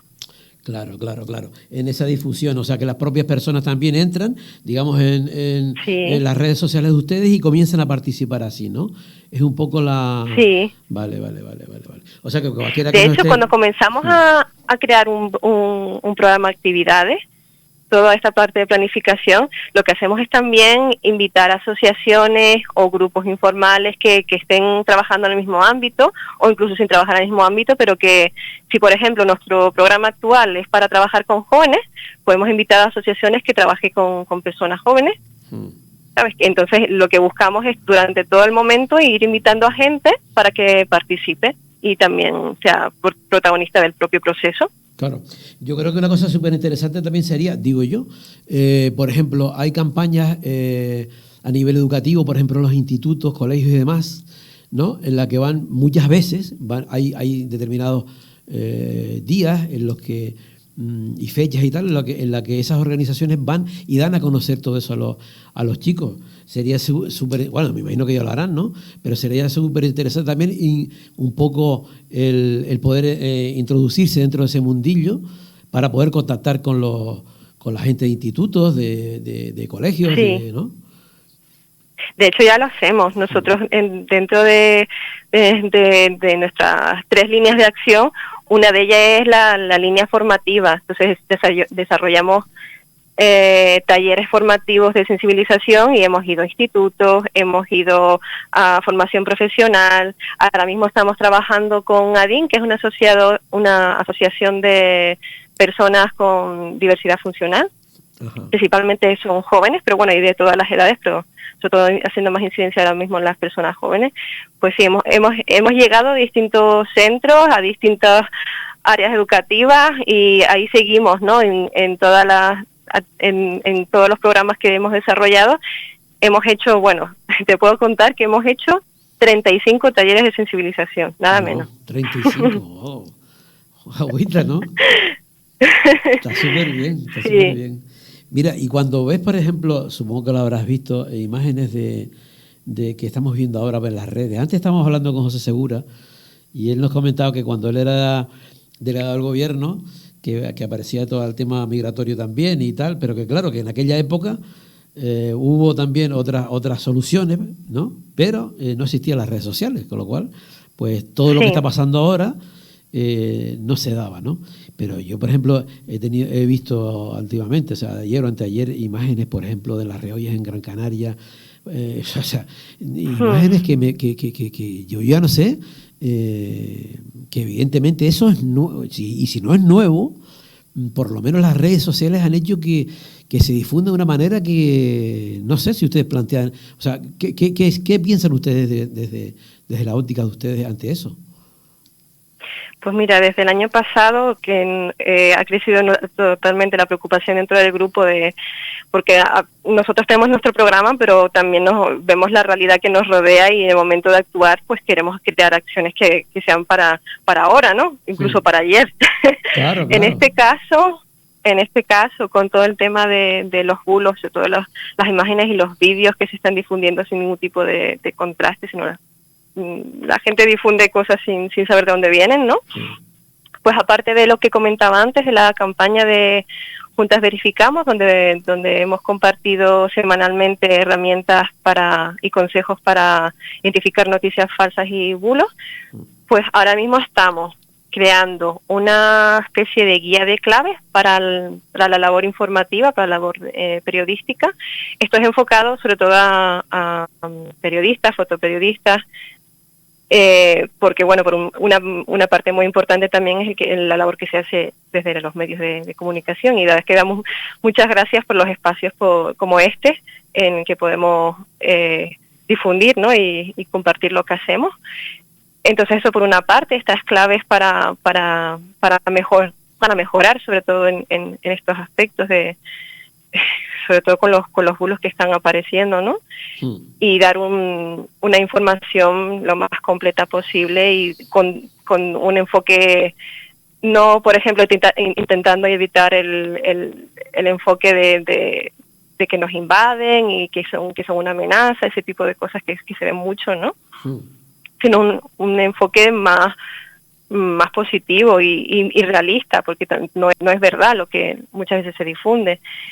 Eso por un lado, y otro también estamos haciendo ahora mismo una base de datos con los bulos, sobre todo los bulos y informaciones falsas que han afectado principalmente Tenerife y Canarias, pues con distintas temáticas, Claro. pues por ejemplo, que los inmigrantes se llevan las ayudas y ese tipo de cosas que ahora mismo se enfoca con lo de los hoteles, por ejemplo, que se les da, que se dice que se les da una paga a los inmigrantes que están alojados en los hoteles, y no es verdad. No es verdad que Claro, sea pero, así, pero ¿no? de alguna manera habrá que contrarrestar todo eso, porque claro, Sí. un poco lo que comentábamos antes con José Segura, es decir, que la parte, eso es una minoría a lo mejor, ¿no? Bueno, una mínima minoría dentro de la población, pero y el resto, los que no somos así, calla, esa parte calla, ¿no? Callamos. Y los que están ladrando de alguna manera, por definirlo de alguna manera, son los otros, ¿no?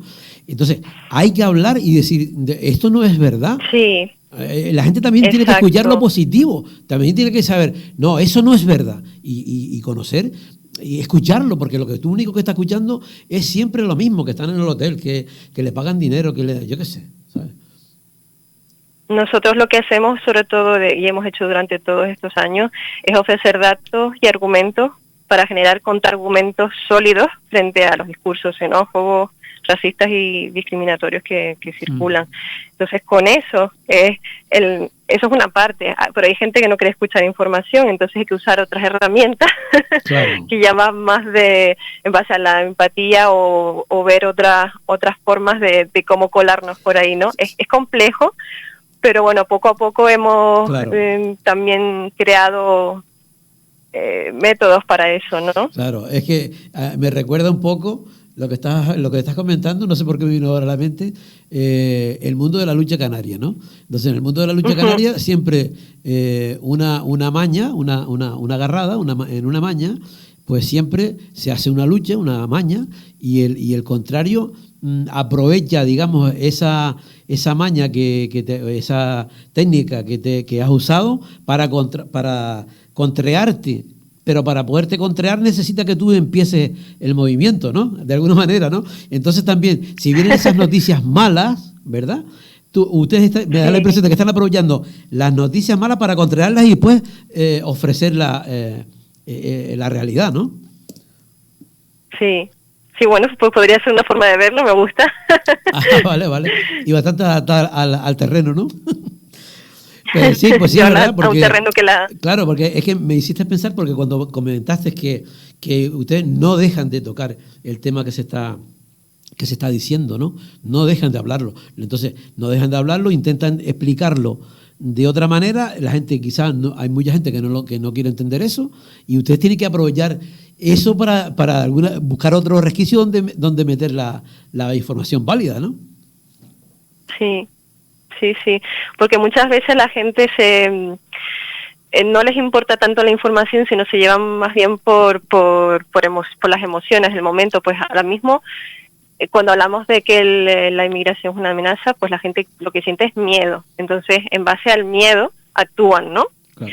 Pues lo que buscamos es darle la vuelta a eso, darle la vuelta a la tortilla y crear nuevas narrativas, unas narrativas alternativas que generen en la población una visión positiva acerca de las sociedades culturalmente diversas, que ya está más que comprobado que es así. Claro. Que las sociedades culturalmente diversas son mejores, pues por muchas cosas, porque las personas que vienen de otras culturas son personas con resiliencia, es decir, que han viajado desde otros sitios pasando dificultades y vienen a aportar y sobre todo pues a sacar trabajo adelante y también, por ejemplo, hay muchas personas que son empresarias y salen de la nada y crean empresas así.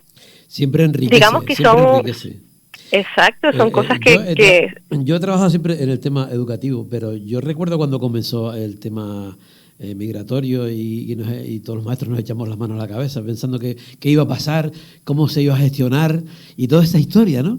Y al final, pues la convivencia fue y todos nos enriquecimos de esa historia, ¿no? ¿Sabes? Uh-huh. Y un poco, pero claro, es la misma línea, ¿no? Un poco, ¿no? Mira, sí. Cualquier persona que quiera, por ejemplo, ponerse entonces en contacto con ustedes, con Antirrumores,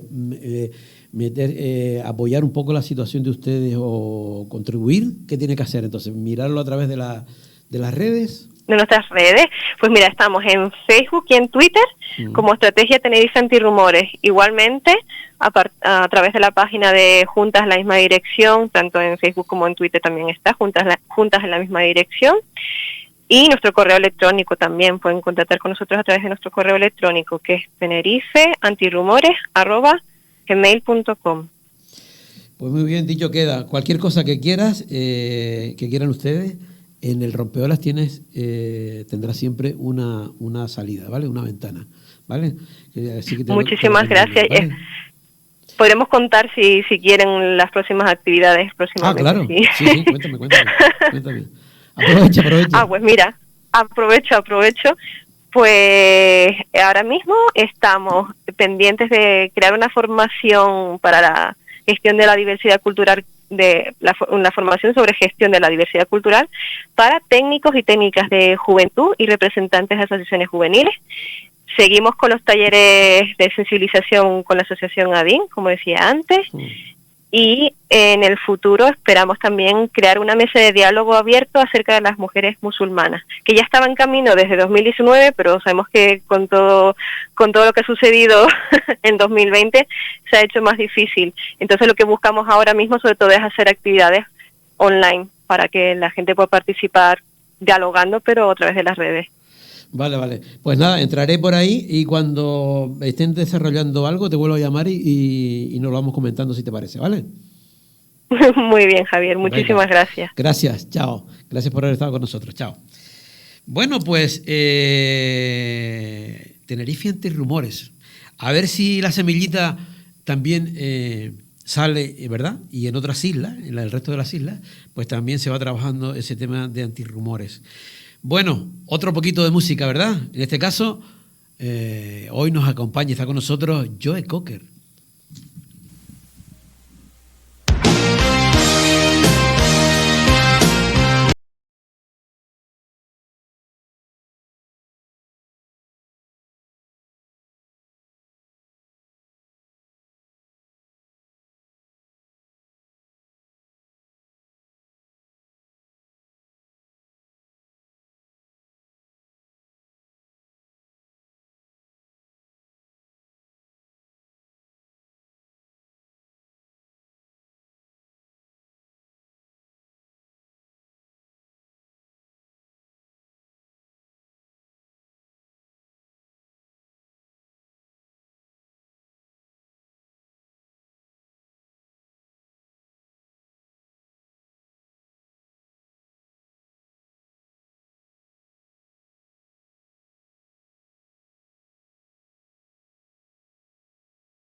Bueno, pues entramos ya en la recta final del programa y en esta recta final del programa vamos a hablar con el amigo Benito Masaira, ya es habitual en nuestro programa en el Rompeolas y como siempre, él siempre está por el sur, pero cuando llega el fin de semana se va a esos lugares tan mágicos como es Afur en Anaga.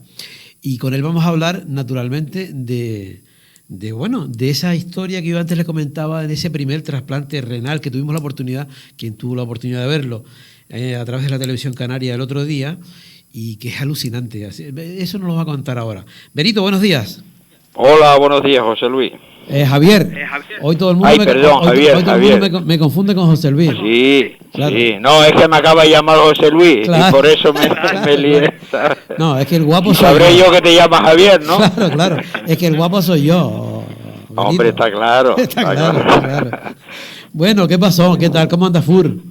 Bien, mira, hoy no he podido ¿Sabes que se te nota? Afur, sí, porque me tuve que caer en Santa Cruz. En casa, vale, ¿sabes? Es que se te nota cantidad porque... Claro, pues se nota porque cuando te llamo y estás en Afur, el sonido y tal, no es lo mismo, no es lo mismo. No es lo mismo. Claro. Bueno, oye, el otro día muchos oyentes también te habrán visto cuando en el programa de los trasplantes, el primer trasplante de renal como nefrólogo en Canarias, y yo me quedé alucinado cómo fue aquella historia, Benito. Sí, bueno, aquella historia fue para efectivamente, vamos para lo que vamos a hacer ahora, para contarla, ¿no? Claro. Para contarla, esto es para sentarse ahora uno con un cafecito, una cerveza, lo que sea, y contarla tranquilamente. Unos churros. Y unos churritos, ¿no? Pero cuéntanos y nos situamos un poco en el tiempo. Sí, mira, todo empezó cuando yo gané las oposiciones a profesor de la universidad, alguna profesor titular, y la plaza de jefe de servicio, ¿no? En el hospital, que no se llamaba Universitario de Canarias, se llamaba Hospital General y Clínico, ¿no? Uh-huh.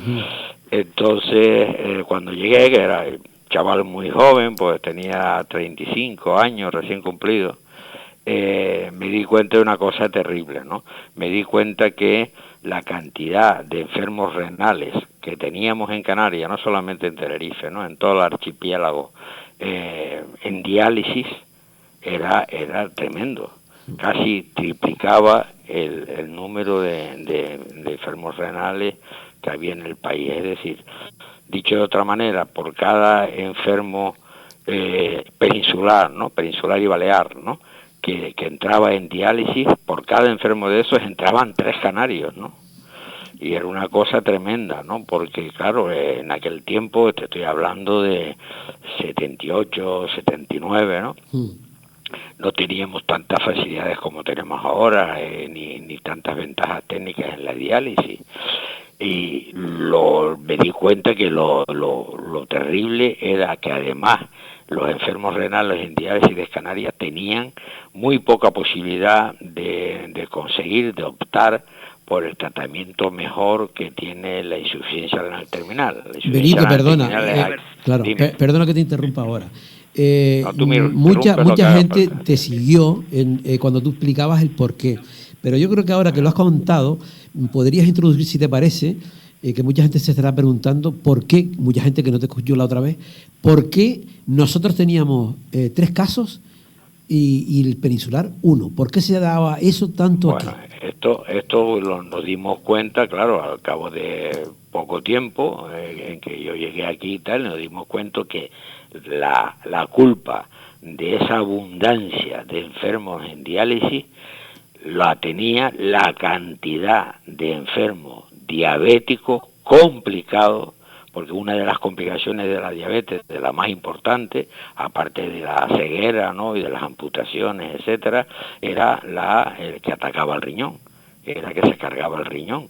Y nos dimos cuenta que era fundamentalmente porque justo triplicábamos el número de enfermos diabéticos complicados al riñón que había de la media nacional, ¿no? O sea, por cada diabético que se complicaba al riñón en la península, a nosotros se nos complicaba 3 veces. Y esto después de investigando está detrás el porcentaje brutal de obesidad que tenemos en Canarias, y detrás de la obesidad siempre viene la diabetes, ¿no?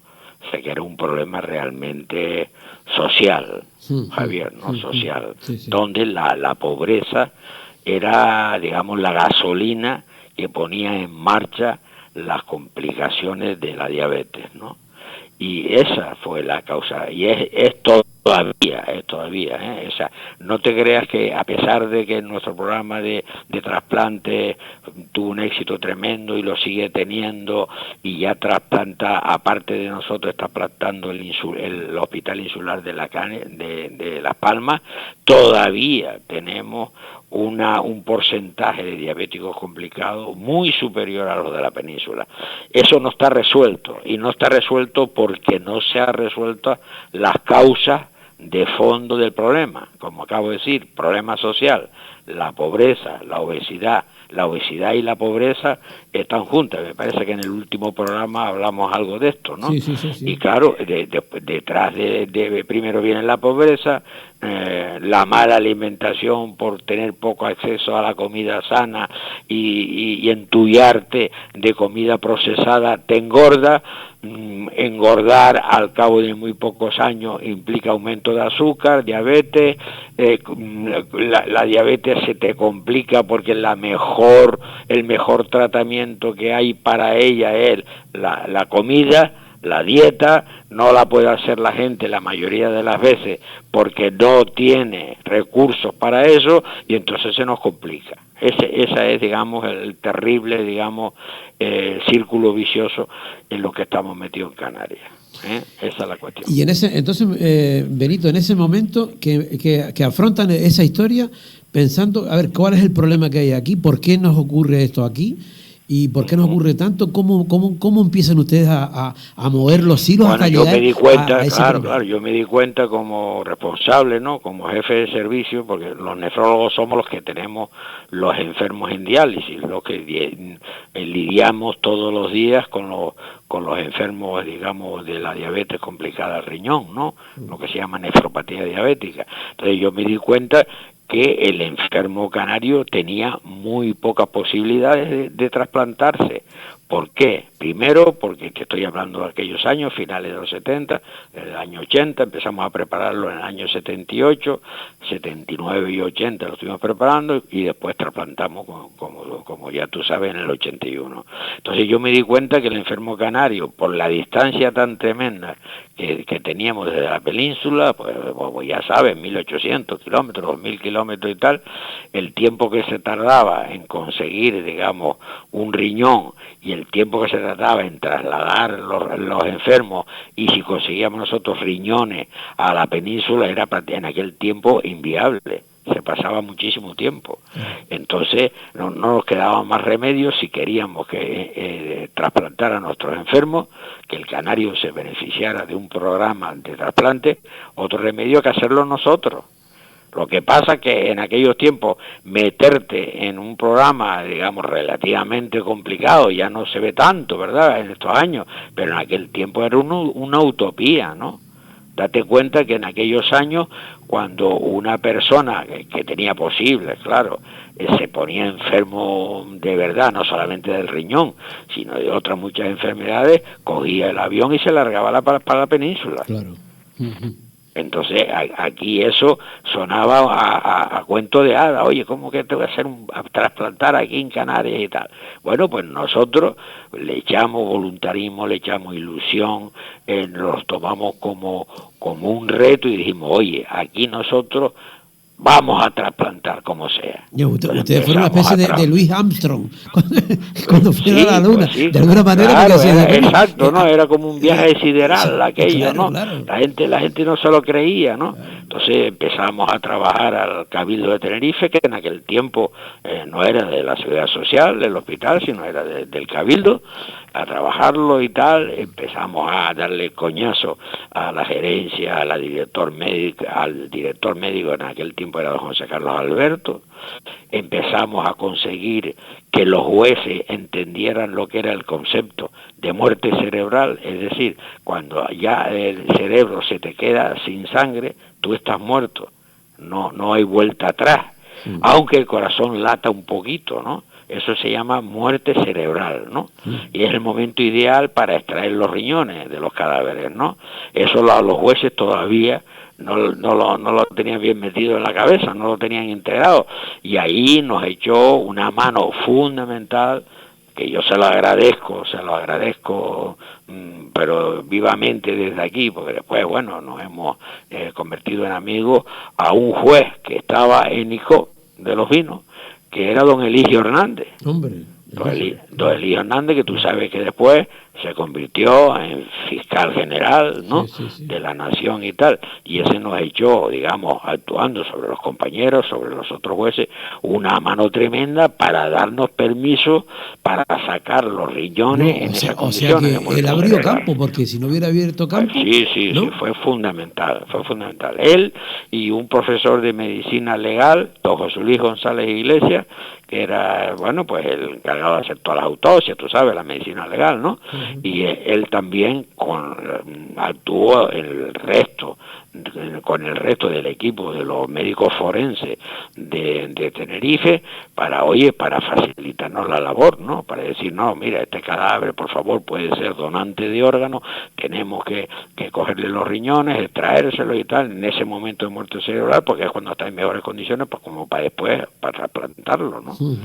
Entonces, bueno, se fue preparando, digamos, el terreno, y el otro gran reto era, oye, nosotros somos nefrólogos, somos los que, digamos, los padres, entre comillas, de los enfermos renales, los que lo cuidamos, los que aseguramos su supervivencia con la diálisis, etcétera, etcétera, pero necesitamos el concurso de otros equipos del hospital, es decir, a los urólogos fundamentales. Los urólogos eran los que en realidad hacían el trasplante, empataban los riñones, el riñón del cadáver que se extraía al enfermo que lo necesitaba, y después los inmunólogos y tal, que es lo que se hacía el cargo de hacer un grupo sanguíneo parecido al grupo sanguíneo de las transfusiones ABO, pero que es el carnet de identidad de nuestras células, que es el sistema, los grupos antígenos HLA. Eso hay que hacerlo para después buscar a un receptor, me refiero a hacerlo en el riñón de los cadáveres, ¿no? Y después buscar a un receptor idóneo que tuviera el mismo grupo, ¿no? Para que no rechazaran los riñones. Todo eso fue una labor de come coco, dar el coñazo a los compañeros, es decir, conseguir que un equipo que después era numeroso, pues yo te estoy hablando solo del equipo médico, pero detrás un equipo fundamental, la enfermería, ¿no? Claro. Y después las auxiliares, y después la medicina nuclear, los cardiólogos. Mira, yo he contado más o menos las personas que intervienen en un trasplante renal, y son 320 personas. Mi madre, 320. Y eso en realidad, aparte de las dificultades técnicas que, bueno, porque las salvamos viajando al extranjero, a Londres, a París, a Escocia, a Barcelona, que lo hacían también muy bien, era el mejor centro de trasplante en aquel tiempo y tal. Todo eso lo conseguimos a base de voluntarismo, de ilusión, de tomártelo un reto. Los viajes al extranjero eran de nuestro bolsillo. Nosotros nos pasábamos... Eso a mí me sorprendió cuando te vi el tema en la tele. Digo, y todo eso lo costeaban ustedes con su dinero. Pero nosotros por pura ilusión, por puro reto profesional, ¿no? Por puro reto profesional, por mejorar, por beneficiar a la población. Y después, bueno, horas extras, ya te puedes imaginar. Claro. Te puedes imaginar, nosotros salíamos a las 8, a las 9 de la noche del hospital, y esas horas extras, de cobrar horas extras, eso nada, de cobrar por el trasplante, ustedes nada. estaban por su ideal, por la visión, por el corazón, está claro, no era... Claro, era un entusiasmo, era una cosa de tipo estímulo profesional, claro. Y que además afectaba a todo el hospital, porque no era solamente el equipo. Mira, yo siempre digo que es como una piedra que lo tiras al estanque, ¿no? Y después tú sabes que genera unas ondas, ¿no? Claro. Y que llegan a todo el estanque, ¿no? Pues eso era, ¿no? La pierde la ilusión de hacer un trasplante, cosa que en aquel tiempo era casi impensable, ¿no? Sí. Eso movía a todo el mundo y hacía mejorar a todo el hospital. Hasta que al final, fíjate, otro problema, claro, la técnica, nosotros no estamos acostumbrados, no habíamos hecho ningún trasplante, no íbamos a empezar a hacer trasplante ya directamente con las personas, se tuvo que empezar con los perros, hacer trasplante hasta las tantas de la mañana a los perros, para mejorar la técnica. Es que empezaron de cero, no, de menos. De cero. Porque, tan de cero, Javier, que mira, te voy a contar una anécdota que no la sabe poca gente, ¿no? Entonces, tan de cero que para conservar los riñones, cuando conseguíamos extraer un riñón de un cadáver para trasplante, ¿no? Después de hablar de que pedir permiso a la familia, que en ese sentido el pueblo canario fue maravilloso. Bueno, tan de cero que los riñones que se sacaban habían que ponerlos en frío, ¿no? Dentro de una bolsa que llevaba un líquido y después rodeados de hielo, ¿no? En una neverita, ¿no? Como el que se va a las raíces, ¿no? De comilona, ¿no? De almuerzo, de excursión. Bueno, pues no teníamos fábrica de hielo en el hospital. ¿Y sabes dónde íbamos a buscarlo? Íbamos a buscarlo a las tantas de la madrugada en pijama, el doctor Bañares, que era el jefe de urología, ¿no? de aquel tiempo en el hospital, y yo en pijama íbamos a los cabarets de Tabares, ¿te acuerdas? El camino de Tabares y tal. Claro. Aquellos cabarets, coquetamente todo eso y tal, coquetamente uno que se llamaba La Caracola, y llegábamos allí a mendigar hielo. A mendigar hielo, tú imagínate, ¿no? El asombro de la señora y tal, que al final no, tómese un whisky y tal, pero mujer, ¿cómo no va a tomar un whisky si tenemos que ir a operar dentro de un rato al hospital y tal? Pero eso no parece fue una película de Torrente, ¿sabes? Que sí, exacto, Sí. Esa parece una película. No te puedo imaginar por allí por la zona de Tabares. Ay. Claro, pero además en pijama verde ahí nos bajamos con la chancla esa de que tenemos y tal, ¿no?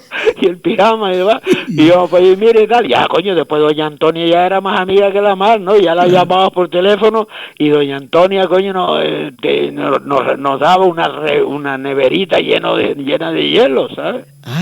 Entonces, eso expresa el voluntarismo, las ganas, la ilusión que le pusimos y la generosidad por nuestra parte, claro, que le pusimos, ¿no? Fue una cosa ilusionante, igual que, por ejemplo, parar un avión, porque claro, al principio nosotros solo extraíamos riñones, todavía estábamos madurando, trabajando lo del empate, lo del trasplante, ¿no?